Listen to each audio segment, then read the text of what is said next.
Jackson's music. Well, let's cross to Los Angeles and speak with Seth Abramovich from The Hollywood Reporter. Seth, good to have you with us. The first part of this documentary was aired on HBO last night.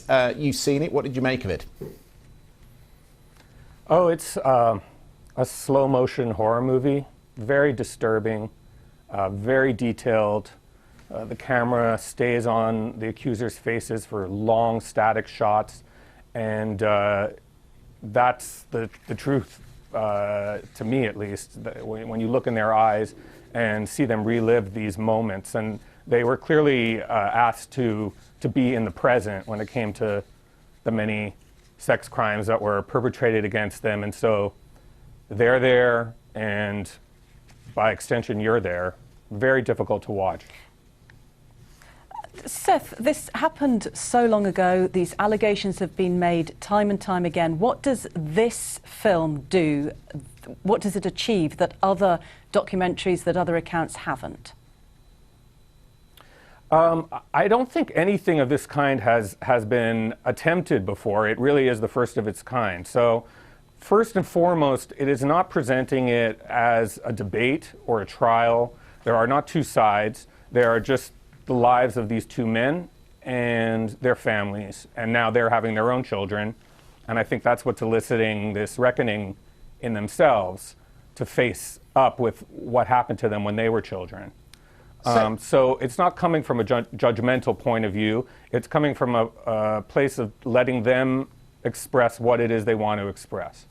Seth, I covered part of the Jackson trial in 2005 for the BBC, and I remember Wade Robson back then, one of these boys. He was 10 years old, and the curious thing about the trial was that it was the housekeeper who took the stand and said she'd seen him showering with Michael Jackson, but when he took the stand, he denied that he'd been abused.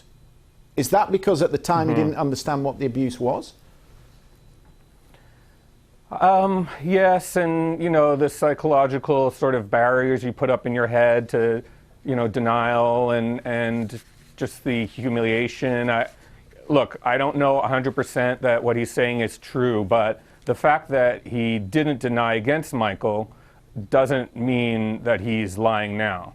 Michael, if you watch the documentary, was very skilled at infiltrating every aspect of his life and feeding, you know, his ego. He became a father figure for Wade. Wade's actual father ended up killing himself, and they were estranged. But even, you know, years after this abuse, when he was a superstar choreographer for the likes of NSYNC and Britney Spears, and he met his own wife, he still sought Michael's approval. He still considered him a member of the family.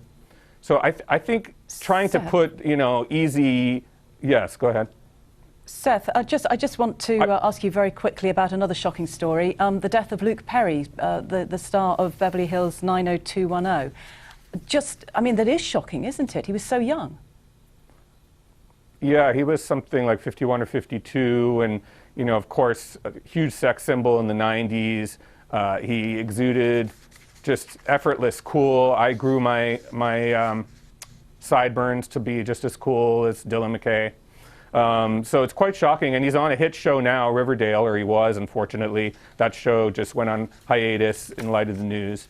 You know, the news was that it was a huge stroke, and then they kind of dialed it back a bit, and people were more hopeful. Well, it seems like it was as devastating as the news initially had reported. Very tragic.